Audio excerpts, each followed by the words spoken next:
네, 전 시간에 이제 저희가 이 화분 만들기를 하기 위해서 식물 재료에 대해서 좀 알아봤고, 식물 재료가 자라나는데 어떤 조건들이 필요한지, 뭐 온도는 어떻고, 뭐 햇빛은 어때야 되고, 그 다음에 수분은 어때야 되고, 토양은 어떻게 되는지, 그 다음에 그 화분의 종류는 어떤 것들이 있는지에 대해서 알아봤습니다. 이제 이번 시간에는 그럼 이제 실제로 우리가 이거를 어떻게 배치하고 어떤 식으로 어떤 수종, 어떤 종류의 나무나 꽃들을 이용해 가지고 이걸 구성을 할지에 대해서 좀 알아보는 시간을 갖도록 하겠습니다. 저희가 배치하고자 하는 위치는 지금 현재 전망 육교가 있는 이 부분이에요. 그래서 이 양 옆에다가 화분을 배치를 할 건데, 배치는 이제 등간격으로 놓는 것보다는 약간의 리듬감을 주기 위해서 3개, 2개씩 이렇게 모았다 폈다 모았다 폈다 이렇게 배치를 하고자 합니다. 그래서 이제 식재 디자인에 대해서 좀 말씀을 드려볼게요. 근데 식재 디자인은 또 여러 가지 스타일이 있는데, 이제 제가 구분한 거는 뭐 심플 모던한 스타일, 그다음에 자연 풍경식 스타일, 뭐 절충식 스타일, 이런 식으로 이제 구분을 해서 설명을 드릴 거거든요. 그래서 요거는 모던한 스타일이에요. 그래서 이거는 시멘트 화분인 것 같거든요. 시멘트 화분에다가 이제 우리나라 수종으로 치면 회양목을 심었다고 보시면 될 것 같아요. 둥근 회양목을. 그래서 이게 같은 수종을 쫙 이렇게 등간격으로 이렇게 같은 화분을 배치를 해가지고 굉장히 심플하고 모던한 느낌을 주죠. 그다음에 이쪽에 있는 거는 이게 이제 철물 화분인 것 같은데, 철제 화분에다가 꽃은 안 하고 다 상록하고 초록색 잎만 볼 수 있는, 이제 질감을 좀 다르겠죠. 부드러운 질감이나 약간 거친 질감, 늘어지는 거 뭐 이렇게 해가지고 이런 식으로 화분을 이제 배치를 한 모던한 스타일입니다. 요거는 이제 자연 풍경시라고 제가 이름을 붙였는데, 이게 꽃들이 많이 섞여 있는 거예요. 그래서 이제 뭐 요거는 페추니아 종류나 뭐 이런 것들, 그 다음에 풍접초 같은 것들, 이런 것들이 이렇게 섞여져 있고, 요거는 이제 컬러로 한번 이제 보시면은 같은 자연 풍경식인데, 얘는 약간 보라에다가 연두, 화이트가 섞인 그런 믹스 매치를 한 그런 화분. 얘는 주황하고 노랑이 섞인 거에다가 약간의 은색을 넣어가지고, 이것도 되게 고급스러워 보이죠. 요런 화분. 또 여기는 핑크하고 화이트를 해가지고 뭐 이렇게 아이비 같은 것도 늘어뜨리고, 뒤에 이렇게 위에 수직적인 요소로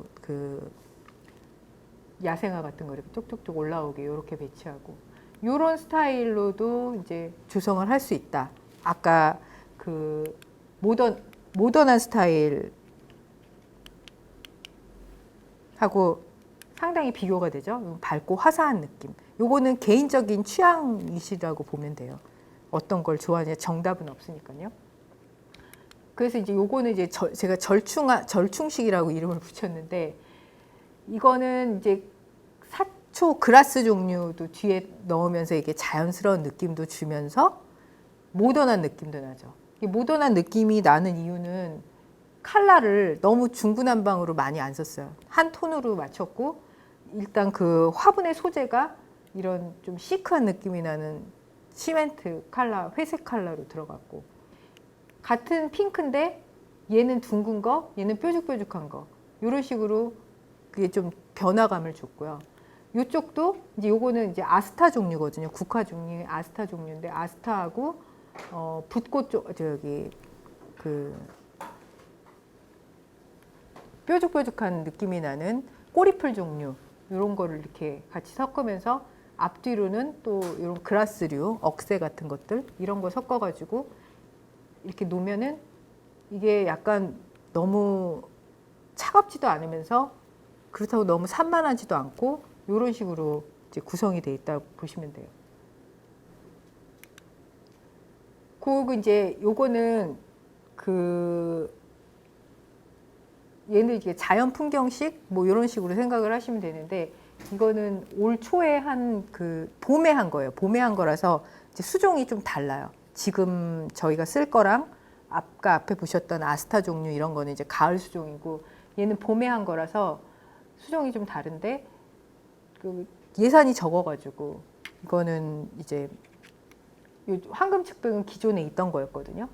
그래서 황금측백을 활용하면서 나머지 수목만 도입을 해가지고 이제 조성을 한 건데 이게 아까 전 시간에 말씀드렸던 미송 방부 화분이에요. 플랜터. 거기다 이제 그 오일 스테인을 좀 짙은 색을 칠해가지고 이게 이렇게 짙은 색이 됐죠. 그래서 요거는 노란색과 보라색이 주가 되는 그런 컬러라고 보시면 되는데 요게 지금 뾰족뾰족한 게 애니시다라 그래서 그 초봄에 노란색으로 굉장히 눈에 많이 띄는 그런 수종입니다. 그리고 이제 요 은빛 나는 거는 유리호푸스라는 허브류예요. 그래서 노란색도 얘가 약간 이런 꽃이 피거든요. 근데 잎이 이렇게 은색이 나가지고 이렇게 포인트가 될 수가 있어요. 그래서 여기 들어간 거는 황금측백, 그다음에 이제 여기 보시면은 이제 잘 보이진 않으시면 그 블루버드라는 그 화이트 삼나무 종류거든요. 그 삼나무 블루버드, 그 다음에 사계 코스모스, 그리고 은사초 이런 것들을 심고 중간중간에 여기 보시면 이제 이런 돌도 자연석도 좀 갖다 놓고 그리고 요거는 황금 사철나무예요. 황금 사철 놓고 얘는 이제 애니시다가 이 황금 측백하고 이렇게 조화를 이루는 디자인, 얘는 그 애니시다 대신 남천이 얘랑 조화를 이루는 디자인. 그래서 여기는 이제 또 들어가는 게 뭐 눈양이라든지 황금사철이라든지 그다음에 요런 거는 이제 은쑥이거든요. 여기는 요런 은색이 나는 그 잎을 썼고 이쪽은 또 은쑥이라고 되게 이렇게 솜같이 이렇게 되게 은빛으로 반짝반짝거리는 그런 거 있어요. 그거를 같이 이제 섞어서 썼는데 이게 초봄이다 보니까 판매하는 것도 이렇게 막 크지가 않아요. 이게 이제 지금 가면 아마 여기가 꽉 차 있을 거예요. 그리고 이제 요거는 이제 다른 각도에서 찍은 사진인데 요것도 남천이 주가 돼가지고 들어간 거고.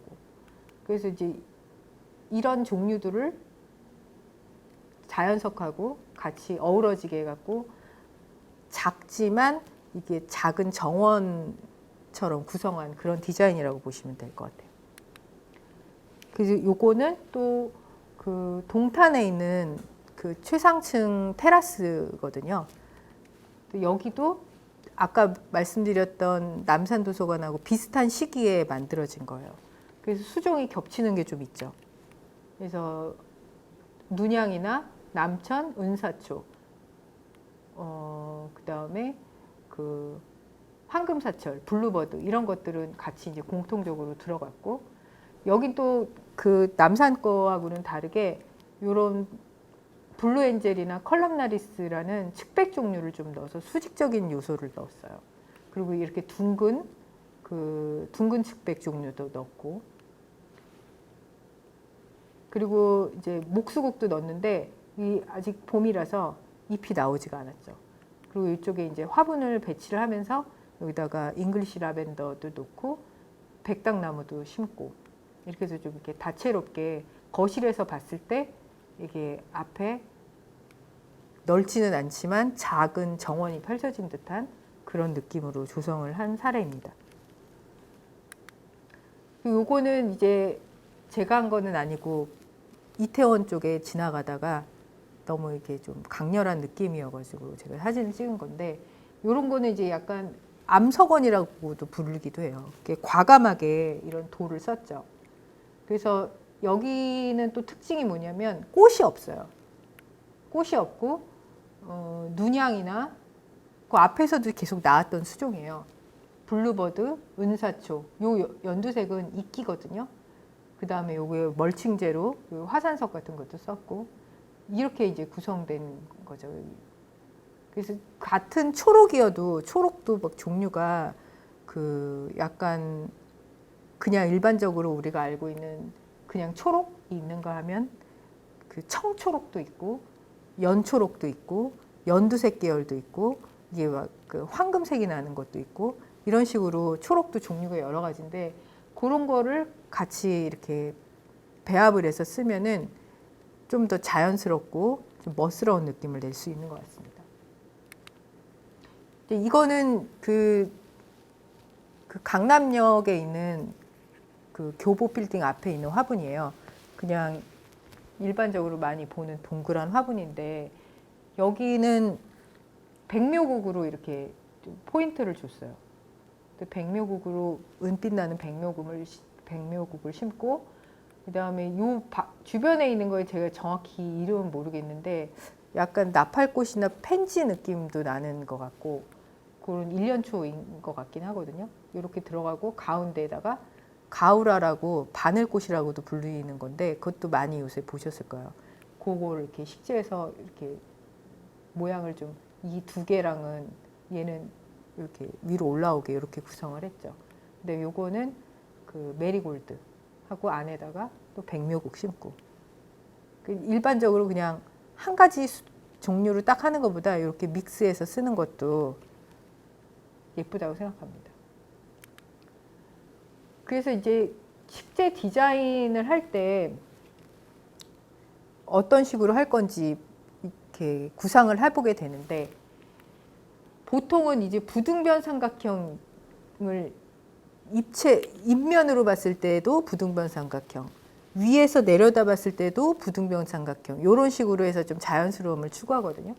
요새 많이 이제 그렇게 하는데 그러면서 이게 낮은 거, 중간 거, 키 큰 거 이렇게 해갖고 다층 구조로 해갖고 깊이감을 더 주기도 하고 이런 식으로 이제 디자인을 해볼 수가 있어요. 그래서 이 첫 번째 그림을 보시면 이 상록수를 넣는데 상록수가 아까 말씀드렸던 것처럼 이런 초록, 이런 청초록, 연두초록 이런 얘가 이제 상록수가 좀 딱 틀을 어느 정도 만들어주고 이 보라색으로 올라오는 수직적인 야생화가 한들한들하는 야생화가 가운데 딱 올라가고 그다음 바닥에 깔리는 게 포인트로 한번 여기 앞에 좀 나와주고 얘가 여기서 끝나는 게 아니라 이 뒤에도 한 번 더 반복해주고 이렇게 이제 구성을 하면은 시각적으로 좀 안정되면서도 이게 좀 이쁘다 이런 느낌을 받을 수 있는 거고 여기도 보면은 이렇게 상록수가 이렇게 두 개 이렇게 구성이 돼 있으면서 백그라운드로 이렇게 이것도 목수국 종류인데 수입종인 것 같아요. 수국을 이렇게 이거는 포토샵으로 이렇게 편집한 거예요. 실제가 아니라 목수국을 넣고 앞에 목수국 톤하고 비슷한 초안을 넣고 앞뒤로 붉은색으로 한번 잡아주고 그러니까 컬러하고 모양을 이렇게 생각해 가지고 이렇게 구성할 수 있거든요. 그리고 이제 요거는 부등변 삼각형으로 이제 이거는 그 블루엔젤이나 뭐 스카이로켓 같은 그런 측백 종류인 것 같은데 그런 거를 이렇게 높낮이를 같은 게 아니라 하나는 크고 조금 작고 더 작고 이렇게 놓고 백으로 사초 종류를 좀 이렇게 해주고 그다음에 요거는 그 수꾼사루비아 종류인 것 같거든요. 수꾼사루비아를 이쪽에다 놓고 둥근 모양을 이렇게 놓는데 얘는 매끈한 둥근, 얘는 좀 뾰족뾰족한 둥근. 그래서 이렇게 구성할 수 있게 이렇게 디자인을 해볼 수도 있고 이건 이제 화이트 정원인데 화이트도 또 은색하고 꽃 크기에 따라서 또 다양하게 이렇게 구성한 거예요. 그래서 여기도 보면은 요런 그 꽃들이 반복돼서 들어가고 수직적인 요소를 얘는 상록수는 쓰지는 않고 이렇게 뾰족한 걸로 썼죠. 그리고 밑에 요거는 램스 이어로 보이거든요. 램스 이어 같은 그런 이게 양귀 같은 느낌이라고 그래서 램스 이어라고 부르는데 되게 두툼하면서 이게 실제로 만져보면 굉장히 부드러워요. 그런 걸로 이렇게 해서 구성을 한 요런 디자인도 있을 수 있고 그래서 식재 디자인은 그 시장에 나가보시면 엄청나게 다양하게 있는데 그걸 뭘 골라야 될지를 사실은 너무 다양하게 골라버리면 이게 정신이 없어요. 그래서 톤을 맞추거나 그게 가장 하기가 좋은 거고, 좀 더 멋스럽게 하려면은 보색을 한번 써서 포인트를 준다거나, 그러니까 꽃꽂이 하실 때도 그렇게 하신다고, 저는 꽃꽂이 수업은 받아본 적은 없지만 꽃꽂이랑 비슷한 게 생각을 하시면 될 것 같아요. 꽃꽂이도 뭐 메인이 되는 그 꽃이 있고, 그 다음에 뭐 컬러를 어떻게 하고, 유러피안 스타일의 꽃꽂이 이렇게 생각을 하시면서 요 화단 조성할 때도 그런 거를 반영을 하시면 될 것 같습니다. 그래서 그 컬러를 보실 때 또 이제 레드 화단, 퍼플 화단, 옐로우, 화이트 이런 식으로도 또 구성을 할 수가 있거든요. 그래서 레드 화단 여기는 보면은 이게 아마릴리스 릴리 종류, 백합과예요. 릴리 종류를 이렇게 좀 포인트로 얘를 붉은색으로 확 드러나게 해주고, 꼬리풀이 이렇게 들어가고, 여기 앞에 이제 페랭이 종류들이 이렇게 들어가고, 이 중간에 이제 가우라가 좀 들어가고, 이렇게 해서 이제 레드 화단을 이건 구성을 했고, 얘는 보라색 화단이에요. 그래서 이 뒤에 보면, 이 앞에 보면은 이제 이런 거는 이건 가을 화단이에요. 여기 아스타가 있고, 이 뒤에 얘는 그 아까 비비추 옥자마 말씀드렸잖아요. 비비추가 약간 보라색 꽃대가 올라오거든요. 그래서 그 호스타 종류들 넣으면서 이 보라색 방망이 같은 거는 부처꽃인 것 같아요. 그래서 부처꽃, 그다음에 여기 보라색, 연한 보라색은 숙부쟁이. 이렇게 해서 이렇게 믹스해가지고 이렇게 퍼플 화단을 만들 수도 있고, 또 이거는 옐로우 화단이에요. 그래서 여기도 나리가 들어가고, 이 뒤에 연한 노란색은 토플이에요. 토플. 야로우라고도 불리는 그 허브 종류의 토플이에요. 그래서 이 토플을 백으로 깔고 연한 노랑을, 그 다음에 앞쪽에 나리꽃 진한색 들어가고, 이 앞쪽에는 이제 천일홍, 얘는 1년생 초화인데 천일홍을 바닥에 깔았죠. 그 여기는 이제 화이트 가든인데, 이 뒤에 보면은 이게 족두리 모양 같다 그래서 족두리꽃이라고도 불리는 풍접초가 있어요. 그래서 풍접초가 뒤에 들어가고, 얘가 키가 한 1.2, 뭐 1. 큰 거는 1.5까지 쭉쭉 크는 애거든요. 그래서 이쪽 족두리꽃, 그다음에 아까 앞에서 얘기했던 백묘국, 이제 흰 코스모스, 뭐 페추니아 종류 이런 식으로 해갖고 화이트 가든을 이건 만든 사례입니다. 그래서 이렇게 식재를 하는데 구도도 생각을 해야 되고, 어떤 종류를 할 건지, 그 다음에 컬러는 어떻게 할 건지. 근데 또 제일 중요한 거는 아까 처음에 생육 조건이 비슷한 것끼리 심어야 되겠죠. 어떤 애는 마른 건조한 데서 좋아하는 애인데 물을 좋아하는 거랑 같이 심어버리면 두 개 중에 하나는 포기해야 되는 상황이 오는 거죠. 그렇게 해서 이제 식재 디자인에 대해서 알아봤고, 요거는 이제 그 아까 보색 말씀드렸잖아요. 약간 그런 걸로 생각을 하셔도 될 것 같아요. 그래서 이거는 이제 라벤더하고 황금 사철 그게 이렇게 어우러지면서 요 자줏빛 나는 거, 그 다음에 이게 황금빛 나는 게 두 개가 어우러지면 되게 예쁘거든요. 요 두 개를 저도 자주 써요. 자주색 나는 거, 황금빛 나는 거. 그래서 그거에다가 이제 보라색이 들어가니까 좀 되게 고급져 보이죠. 근데 요거는 원예 고구마인 걸로 알고 있거든요. 정확한 거는 모르겠지만, 그래서 얘도 황금빛에다가 자주색. 얘는 홍띠 같은 사초 같아요. 중간에 이렇게 포인트 주고, 이런 식으로. 그러니까 얘는 꽃이 아니라 잎의 컬러로 포인트를 준 거고, 얘도 마찬가지. 잎의 컬러로 포인트를 주면서 중간에 이제 수국이 들어가 있긴 하지만 얘가 아까 말씀드렸던 그 호스타 종류거든요. 그래서 이게 막 요런 초록. 뭐 얘는 코레우스고요. 뭐 또 요것도 코레우스고, 잎이 변화를 주면서 화단을 조성한 사례가 되겠습니다. 그래서 이제 우리가 할 거는 그러면은 아까 어떻게 할 거냐, 우리가 만드는 화단은 아까 3개, 2개 이렇게 리듬감을 준다고 그랬잖아요. 그래서 그걸 제가 그 A타입, B타입 이렇게 간단하게 그렇게 이름을 붙였어요. 그래서 요거 수종은 지금 오늘이 이제 29일이고 그리고 저희가 실제로 식재할 날짜는 16일이거든요.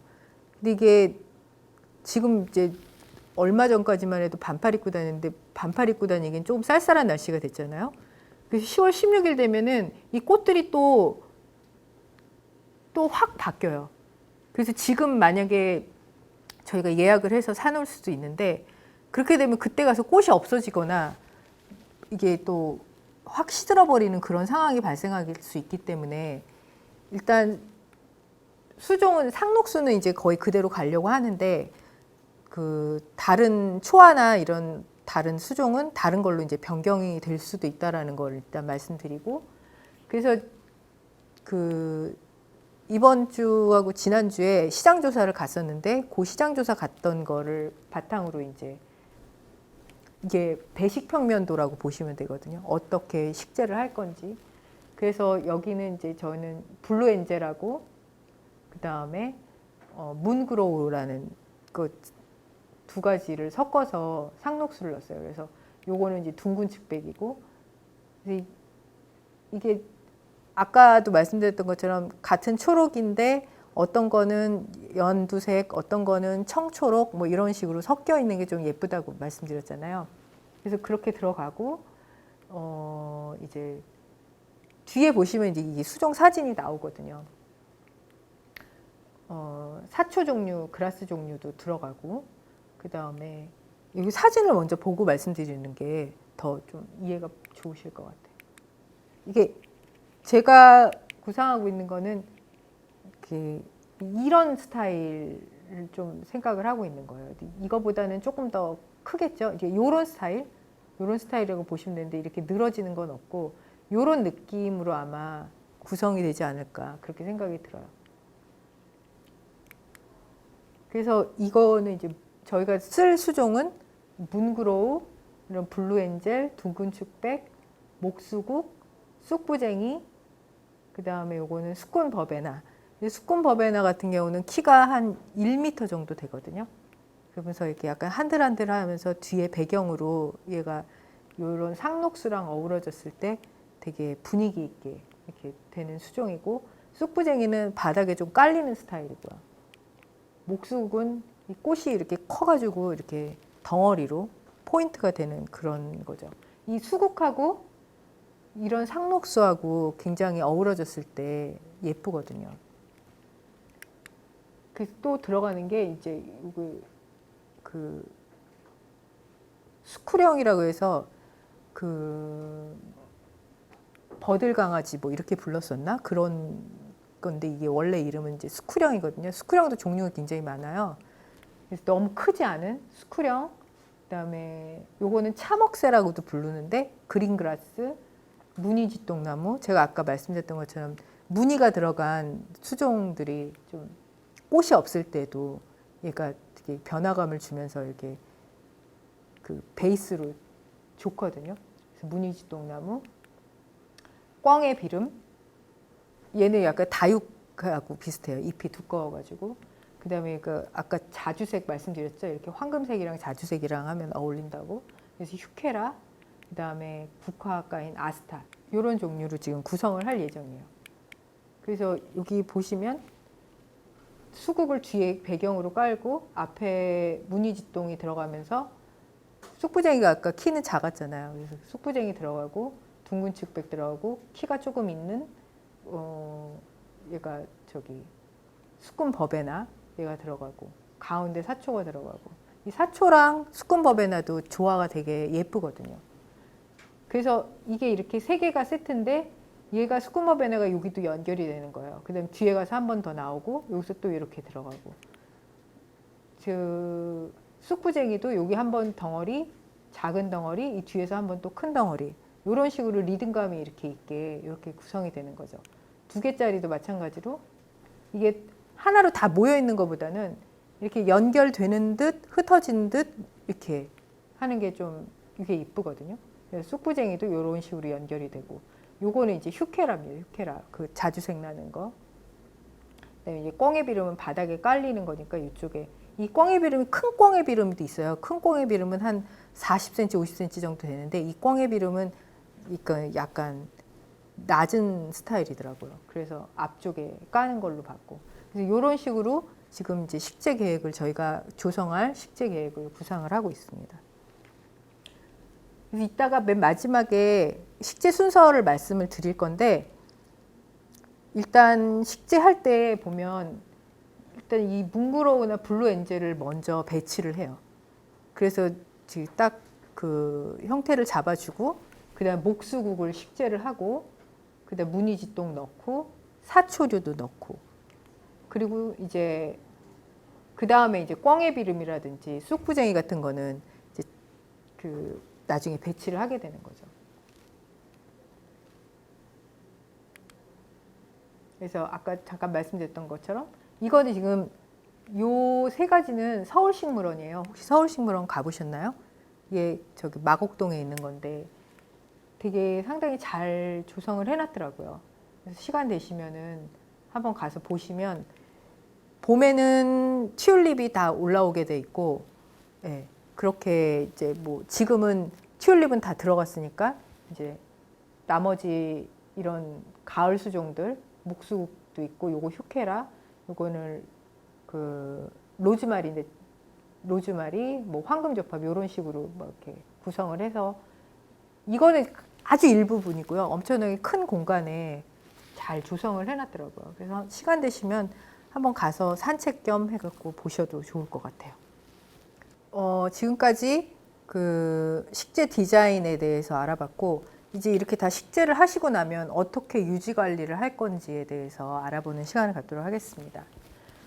그 심고 나시면은 이제 물 주기가 중요한데, 지금 이제 10월이기 때문에 큰 교목 같은 경우는 물내림이 이제 시작이 됐어요. 그래서 한여름처럼 물을 자주 주시지는 않아도 되는데, 화분에 심은 거기 때문에 자연 지반 땅에 식재된 식물에 비해서 자주 관수를 해야 됩니다. 그래서 일주일에 정기적으로 시간을 두고서 물주기를 실시하시는 게 가장 좋고, 근데 막 물주기를 오늘 뭐 5일에 한 번씩, 이제 당분간은 한 5일에 한 번? 이 정도만 줘도 상관없으실 것 같아요. 일주일에 한 번 정도 주시는 걸 흠뻑 그 대신 줘야 되는데 비 소식이 있어요. 그럼 물을 비 오니까 안 줘도 돼라고 하시면 안 됩니다. 비가 그래도 30mm 이상은 와야 물을 안 주셔도, 걸르셔도 돼요. 이게 비가 좀 온다 그래서 이제 땅을 이제 혹시 이렇게 걷어 보시면 표면수로 흐르는 것들이 많기 때문에, 비가 좀 왔다 싶어도 한 10cm만 파고 내려가면은 이제 거기까지 물이 도달 안 하는 경우가 있거든요. 그래서 기상청에서 뭐 30mm 이상 왔다라고 하면은 그때는 물주기를 걸으셔도 되는데, 그렇지 않으면 그냥 주시는 게 좋습니다. 그리고 이제 저희가 쓰는 흙이 인공토잖아요. 그래서 여기 그 상토에 뭐 그런 유기 성분이 좀 들어가 있기는 한데, 그래도 그 유기물을 좀 공급을 해주는 게 식물이 더 잘 생장하는 데 도움이 될 것 같고, 이 화분에다가 식재하는 거는 작은 거는 한 1년, 큰 화분은 한 3, 4년에 한 번은 흙가리를 해줘야 되는데, 그렇게 못한다 그러면은 한 1년에 2회 정도 영양분을 공급하는 게 좋습니다. 근데 비료를 주실 때 이제 그 부숙이 잘 된 비료를 주시는 게 중요해요. 그게 그냥 일반 화분 가게에서 비료 사다가 주셨을 때 막 이렇게 개분 같은 거 많이 쓰거든요. 냄새 나고 안 좋으니까, 이제 지금 말씀드리는 거는 집에서 화분에다가 그 영양분 줄 때 말씀을 드리는 거예요. 그래서 저는 이제 주로 쓰는 게, 이 업체에 홍보하는 건 아니지만 이 대지개발에서 나온 생명정을 많이 쓰거든요. 얘가 굉장히 색깔도 진하고 잘 그 부숙이 잘 돼가지고 냄새도 좋고, 여기 보면은 이제 이런 거 보면은 요거는 다른 얘기이긴 한데 살짝 그 흙냄새 있잖아요. 흙냄새가 나는데 그게 토양에 있는 방성균의 냄새라고 합니다. 그거는 그냥 약간 상식으로 세균의 냄새예요. 근데 그게 세균이라 해서 다 나쁜 세균이 있는 건 아니니까. 그 물주기를 아까 앞쪽에서 지난번 시간에 말씀을 잠깐 드렸었는데 이건 같은 사진이에요.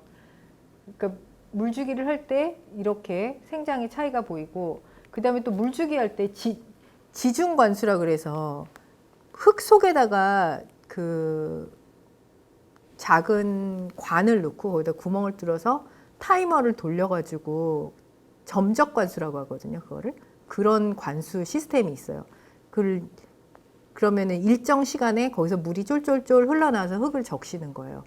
근데 그런 걸 이제 지중관수라고 볼 수가 있는데, 이건 이제 상추 키우시는 분이 올리신 거더라고요. 지중관수를 했을 때하고 살수관수는 위에서 뿌려주는 거잖아요. 위에서 뿌려줬을 때랑 생장의 크기가 이렇게 차이가 나는 거를 볼 수가 있습니다. 그래서 물을 주실 때도 위에 꽃이나 잎에다 주시지 마시고 가급적이면 흙에다가 주시도록 하는 게 좋아요. 저희 이제 화분 만들고 나서 만약에 이제 비가 너무 안 와서 물을 좀 줘야 되겠다라고 하셨을 때 위에다 뿌리시는 건, 그거는 이제 잎을 닦아내는 효과밖에는 없어요, 사실은. 이 기공은 다 뒤에, 잎의 뒷면에 주로 있기 때문에. 그래서 흙에다가 가급적이면 충분히 주시는 게 좋습니다. 그리고 이제 가지치기를 해야 되는데, 저희가 심을 거는 상록수니까, 상록수는 이제 얘는 특별하게 그 블루엔젤이나 문구로 같은 경우는 따로 다듬지 않아도 그 수형을 유지하는 수종이에요. 근데 이제 거기에 들어가는 그 무늬짓동이나 수국 같은 경우는 이제 가지치기를 해야 되는 경우가 있거든요. 근데 요거는 이제 좀 굵은 가지긴 한데, 가지를 칠 때 여기 요 선을 딱 커팅을 해야 얘가 이렇게, 이게 목질부고 이 뒤에 이 옆에 이제 물관하고 그 영양분이 가는 관이 지나가는데, 나무는 사실은 이 안에 있는 거는 썩어도 상관이 없거든요. 이게 중요해요. 얘가 이렇게 밝게 노출되면 일로 균이 들어가거나 썩기 시작하면서 나무 수세가 약해지거든요. 그래서 여기 보면은 가지 밑살이라 해서 지륜이라고 있는데, 요게 잘려나가지 않게 여기를 딱 이런 식으로 커팅해 주는 게 가장 이상적으로 가지치기 하는 방법이거든요. 이렇게 하면은 시간이 지나면 이런 식으로 얘가 오므라들면서 이게 메꿔지게 돼요. 그래서 가지치기는 나무를 혹시 자르실 일이 있으면 이런 식으로 하셔야 된다라는 거고, 그 다음에 이제 꽃도 오래 보려면 그 한 가지 줄기에서 나온 꽃이 계속 피고 지고 하는 게 아니라, 걔는 사실은 한번 피고 나서 죽고 또 다른 데 가지에서 또 나와가지고 또 피고 이런 거거든요. 근데 우리는 그냥 계속 그 자리에서 피고 지고 하는 것 같이 느껴지지만, 그래서 얘가 지금 이거는 이제 에키네시아라고 하는 대표적인 여름 가을 수종인데, 얘는 사실은 자르지 않아도 겨울까지 이 형태를 유지하면서 요걸로도 또 이게 경관미가 있다 이렇게 얘기하는 수종 중에 하나예요. 근데 얘를 자를 때 여기 잎이 갈라져 나온 여기 있죠. 얘가 이제 시들었어요. 그래서 보기가 싫으면 여기를 커팅을 해주시면 요 옆에서 이제 새로운 줄기가 또 나오면서 거기서 꽃대가 형성돼 갖고 또 꽃이 펴요. 그래서 꽃이 시들었을 때 너무 아까워하시지 마시고 과감하게 잘라주세요. 그러면 또 꽃이 나옵니다. 꽃을 오래 볼 수 있는 방법이에요.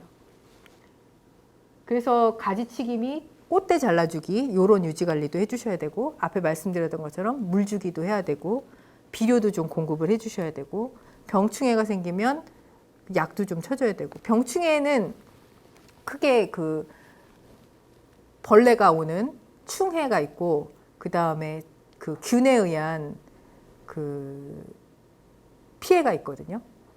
그래서 살충제를 써야 될 때도 있고 살균제를 써야 될 때도 있고. 근데 이제 그런 꽃가게에 가시면 이제 알아서 주실 거예요. 그래서 살균제냐 살충제냐 요거를 이제 구분해서 주시면 되고, 많은 경우는 이게 통풍이 안 돼서 그 깍지벌레 같은 그런 하얀색 벌레들이 끼는 거나 그런 경우, 응애 뭐 이런 진딧물 이런 것들은 통풍이 안 돼 갖고 되는 경우들이 많아요. 그래서 가지치기가 왜 중요하냐, 통풍을 시키기 위해서 가지치기를 해야 된다, 이렇게 알고 계시면 될 것 같아요. 그래서 이제 월동 작업을 또 해야 되는데, 저희가 쓰려고 하는 건 특별히 월동 작업을 하지는 않아도 돼요. 근데 어떤 화분에다 식재한 경우는, 화분이 얇은 경우는 화분 자체를 볏짚 같은 걸로 싸서 월동을 하는 경우도 있어요. 근데 일반적으로 그 바닥에다가 땅 속에다가 심는 거는 땅 밑에 들어가는 거니까 그게 어느 정도 보온 효과가 있는데, 얘는 땅 위에 드러나 버리는 거잖아요, 화분에다 심는 거는. 그래서 그 뿌리분이 노출돼 있다고 보시면 되는 거죠. 그래서 그 화분을 분으로 그 볏짚 있잖아요, 그런 걸로 감싸서 그렇게 월동 작업을 하는 경우도 있는데, 이제 자연 풍경식 정원 같은 경우는 이런 식으로 이제 윈터 가든을 특별히 자르지 않고 이 상태로 이렇게 그 윈터 가든 이렇게 해가지고 불리는 경우도 있어요. 그래서 얘는 목수국이고 얘는 뒤에 억새고, 이거는 이제 사초 종류인데, 이게 보기 싫어 이런 분도 물론 계시겠지만, 겨울 되면은 다 스산하고 그러잖아요. 근데 그렇다고 해서 거기에서 막 초록초록이 있는 게 난 좋아, 그래서 상록수로 다 할 거야 이러신 분도 계시겠지만, 이렇게 은은한 느낌 나는 것도 좀 매력적인 것 같거든요. 그래서 요새는 윈터 가든 해가지고 이런 꽃대 올라온 거, 아까 그 앞에 보셨던 에키네시아 있잖아요, 이런 애들이, 얘는 지금 에키네시아는 아닌데 이런 식으로 꽃대를 유지하면서 겨울 내내 그 형태를 잡아줄 때가 있어요. 겨울 동안은 이렇게 보시다가 2월 달쯤 되면은 그때 이제 얘를 바짝 잘라주는 거죠. 사초도 바짝 잘라줘야 돼요. 안 그러면은 지저분하게 이렇게 나와가지고 보기가 안 좋거든요. 그래서 그때 잘라주면서, 이 겨울에 그 식물들은 겨울잠에 들어가거든요. 그래서 그때는 그 활동을 안 해요. 근데 이제 2월 달에 이제 날씨가 이제 좀 풀리고 흙이 녹을 때쯤 되면은 물을 빨아 올릴 준비를 하죠. 그때 물을 흠뻑 주셔야 얘가 생장이 좋아집니다. 그래서 아까 요 내용들은 좀 전에 다 말씀드렸던 거고, 한 겨울에도 기온이 상온으로 올라가면 이제 상록수를 심은 경우에는 한 달에 한 번 정도 물을 주시는 게 좋습니다. 이렇게 해가지고 이제 저희가 그 가족 화분 만들기 행사에 들어가는 식물에 대해서 알아봤고, 식물을 어떻게 디자인할 건지에 대해서 알아봤고, 어떻게 유지 관리하는 거에 할지에 대해서 알아봤습니다. 그러면 이제 그날 행사 당일 일정에 대해서 간단하게 말씀드릴게요. 여기 이제 행사 당일 일정은 일단 계획은 이렇게 잡았지만, 이게 이제 그날 그 상황에 따라서 약간 변동을 될 수는 있어요. 그래서 이제 또 코로나 방역 수칙 때문에 참여 시간을 좀 조정을 할 수도 있거든요. 이게 25개다 보니까는 4분씩 25팀이 오면은 100분이잖아요. 그러면 이게 너무, 아무리 야외여도 이제, 그리고 이게 막 화분이 떨어져 있는 게 아니라 근접해 있기 때문에 그걸 고려해서 저희가 배치 계획을 세우기는 했어도, 이게 이제 좀 문제가 될 수도 있다라고 내부적으로 좀 판단이 되면은 시간차를 두고서 행사를 진행을 할 수도 있거든요. 그래서 자세한 일정은 행사 전에 따로 공지를 드리도록 하겠습니다. 그리고 이제 화분 식재 순서를 다시 한번 정리해서 말씀드릴게요. 아까 이제 뭐 이 배수판하고 뭐 부직포해서 퍼라이트 붓고 막 이런 게 있는데, 그걸 다 하시기에는 너무 시간이 부족해요. 그래서 이제 오늘 드린 그 내용을 가지고 이런 식으로 구조가 돼 있고 이렇게 하는 거구나라고 알고 계시면 되고, 저희가 화분에 흙 채우기까지는 미리 그 전날 준비를 다 해놓을 거예요. 그럼 오셔서 장갑을 이제 나눠드릴 건데, 그리고 이제 도면을 어떻게 하셔라, 그다음에 식물은 그 앞에다가 이제 갖다 놓을 겁니다. 이게 무거울 수도 있거든요. 작은 거는 이제 그렇진 않지만. 그래서 아이들하고 혹시 참여하시는 분들은 그거 들고 왔다 갔다 하시기 힘들기 때문에 식물은 그 자리에다 갖다 놓을 거고, 이제 장갑을 가지고 식재 계획도 가지고서 이제 식재를 하시면 돼요. 그래서 큰 식물부터 식재를 하는데 미리 이렇게 한번 배치를 해보시는 것도 좋아요. 제가 계획도를 드리지만 꼭 나는 이렇게 안 하고 조금 바꾸고 싶어 이러면 바꾸셔도 되니까요. 그래서 일단 한번 얹어서 모양을 보시고, 그리고 이제 내려놓으신 다음에 구덩이를 파고 거기다가 이제 화분을, 이게 다 식물이 거의 다 화분에 들어가 있어요. 저희가 준비하는 식물은. 그래서 그 화분을 또 이제 그게 재활용이 안 되는 재질이거든요. 다 폐기물이에요. 그래서 그거를 화분도 막 그 좀 잘 정리하셔서 크기별로 하셔야 부피가 줄어드니까. 그래서 화분에서 빼내셔가지고 이제 구덩이 판 데다가 넣으시는데, 이걸 너무 깊이 묻으시면 안 되고요. 이게 이제 화분이면은 이 화분, 이 흙 있잖아요. 그 화분에 원래 흙, 걔가 새로 심겨지는 데에 너무 덮이지 않도록, 너무 깊이 들어가지 않게 그렇게 심으셔야 되는데, 그거는 이제 행사 당일날 다시 설명을 드릴 거예요. 그리고 분을 넣고 막 너무 꾹꾹 누르지 않으셔도 돼요. 살짝. 걔가 막 이렇게 흔들리지 않을 정도만 살짝 눌러주시면 되고, 이제 순서는 상록수, 관목류, 야생화, 키 큰 거부터 이런 식으로 하시고, 식재를 다 하신 다음에 그 다음에 그 물주기를 제가 먼저 써놨는데, 멀칭제를 하시고서 물주기를 하시면 더 좋을 것 같아요. 그래서 멀칭제를 놓으시고 이게 뜨니까 물주기를 하시고, 그렇게 해서 마무리하는 걸로 그렇게 진행하시면 될 것 같습니다. 자, 그러면 이제 여기까지 저희가 10월 16일에 진행할 위례 가족 화분 만들기 사전 교육을 마치겠습니다. 감사합니다.